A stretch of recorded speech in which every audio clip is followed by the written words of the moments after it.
E aí, gente, tudo bem? César Santos aqui da Escola Diplomática Periférica.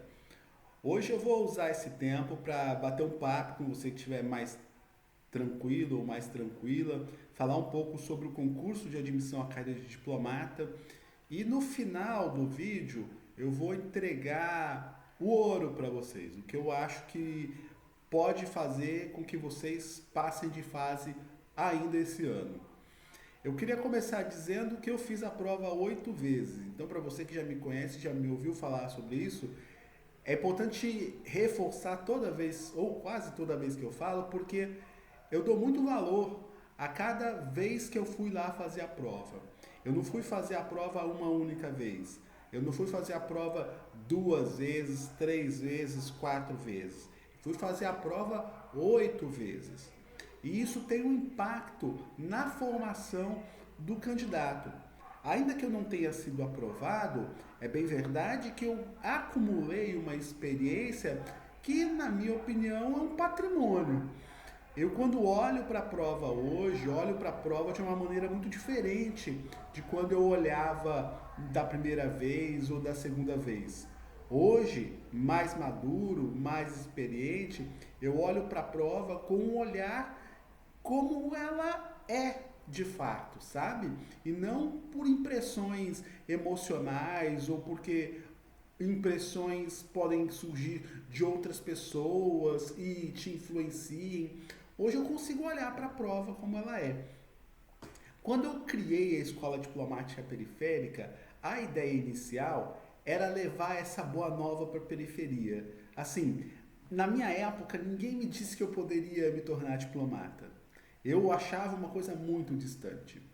É, Hoje, eu acho importante levar para as pessoas, não que elas podem se tornar diplomatas, porque eu acho muito complicado, de verdade, com todo respeito aqui aos meus amigos periféricos, acho muito complicado falar para alguém da periferia que ele pode ser diplomata. Eu acho isso de uma romantização sem tamanho. César, mas você não está promovendo o CACD na periferia, você não está levando, abrindo espaço para o CACD periférico. Pois é, a aprovação para o concurso para diplomata envolve tempo, envolve investimentos adequados, envolve dinheiro. E a periferia tem outras prioridades nos recursos. Então, não acho que seja fácil ser diplomata. Acho possível, mas eu não acho nem provável. Eu acho só possível. E aí, como eu venho insistindo aqui com os meus alunos, com as minhas alunas, que não vão me deixar mentir, o nosso trabalho aqui é para você passar de fase. Você não vai achar vídeo meu e se achar eu já vou pedir desculpa porque eu não queria dizer, mas você não vai achar vídeo meu dizendo que você vai virar diplomata. Não vou. Não vou dizer porque isso não seria verdadeiro. Isso não seria um papo reto. Um papo reto é você pode passar de fase. Se você passar da primeira e passar da segunda, pronto, acabou, é ser diplomata. Mas não é esse compromisso lá de ser diplomata que a gente trabalha aqui na escola. Na escola a gente trabalha em passar de fase. E aí, quando a gente fala de passar de fase, veja bem, no concurso desse ano, a gente está falando de 2024, existem duas fases do concurso. Existe a fase de questões objetivas e existe a fase de questões discursivas. Na primeira fase, questões objetivas, você precisa marcar certo ou errado em aproximadamente 260 itens. Se você for deixar em branco é um pouquinho mais ou é um pouquinho a menos. Mas vão ter 260 itens para você marcar certo ou errado. Meus alunos já aprenderam que vai marcar todas, isso a gente já não tem dúvida, por conta da técnica que a gente utiliza. Agora, é bom a gente lembrar que são 8 disciplinas na primeira fase. E cada uma dessas disciplinas tem uma banca examinadora própria. Então tem a banca de língua portuguesa, tem a banca de política internacional, tem a banca de história mundial, tem a banca de história do Brasil, tem a banca de direito, tem a banca de economia, tem a banca de geografia. Compreende? Então você precisa atender às 8 bancas examinadoras. Para isso, eu montei a coleção 20% para você fazer a revisão das 8 matérias, tá bom? Me pede a coleção 20% aqui no grupo e eu te envio gratuitamente. É só para você organizar a sua revisão. Falando de segunda fase agora. Se a primeira fase são questões objetivas, na segunda fase são questões discursivas. Nessas questões discursivas, meu amigo, minha amiga, são bancas diferentes para cada uma delas. Língua portuguesa tem sua banca, língua inglesa tem sua banca, história do Brasil tem sua banca, política internacional tem sua banca, que não é a banca da primeira fase. A banca da primeira fase está cuidando das questões objetivas. A banca da segunda fase está cuidando das questões discursivas. E aí vamos conversar, né? Como é que você se prepara para a primeira fase e para a segunda fase? Precisa fazer a gestão do tempo. Se o periférico quase não tem tempo para estudar, para se dedicar, como é que faz, gente?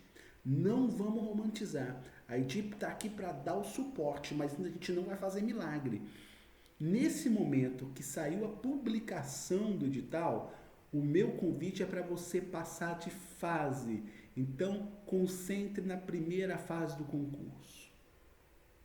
Eu tinha alunos que até saiu o edital, estavam estudando para a segunda fase e fazia parte da estratégia. Ok, maravilhoso.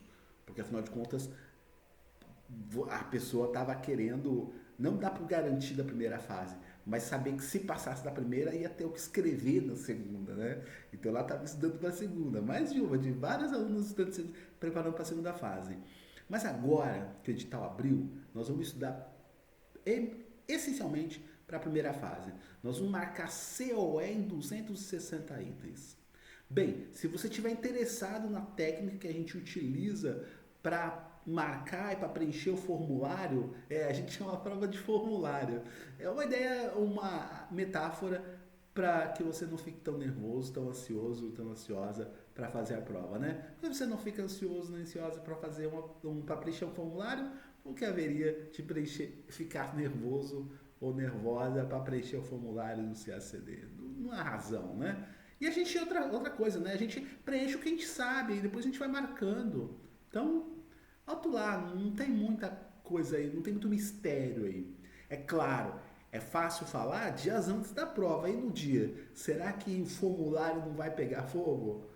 Para alguns vão. Para os nossos alunos, eu tendo a imaginar que não.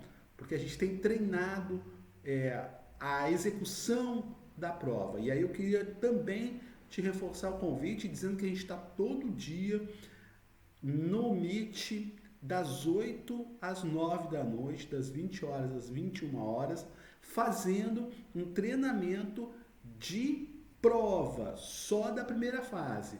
Então a gente está treinando duas coisas que são para a gente muito importantes. A gente está treinando como é que a gente extrai a perspectiva da banca examinadora, seja de uma aula, seja de um texto. Como é que a gente sabe o que a banca examinadora quer da gente? A gente está treinando isso à noite. E, por outro lado, a gente também está treinando como é que a gente devolve isso para a banca, né? Uma vez que a banca fez o formulário, legal, né? Uma vez que a banca fez o formulário, a gente consegue dizer, olha, então, vá lá, será que a banca não quer saber isso? Será que a banca quer saber aquilo? Que critérios a gente utiliza? Bem, como eu disse no começo do vídeo, cada matéria tem a sua banca. Então, língua portuguesa vai aferir determinados elementos que política internacional não vai aferir, porque é outra matéria. Política internacional vai aferir elementos que história mundial também não vai aferir. Então, quais são os elementos que cada uma das matérias vai buscar identificar na prova? Como é então que a gente responde a essa expectativa da banca examinadora? Mais uma vez, de domingo a domingo, das 8 às 9 da noite, a gente está no plantão ao vivo. Esse período vai até dia 10 de agosto. A partir do dia 10 a gente vai mudar a nossa perspectiva, porque a gente vai fazer os atendimentos personalizados. Mas até o dia 10 você pode aproveitar de montão. Então, só vem, só vem.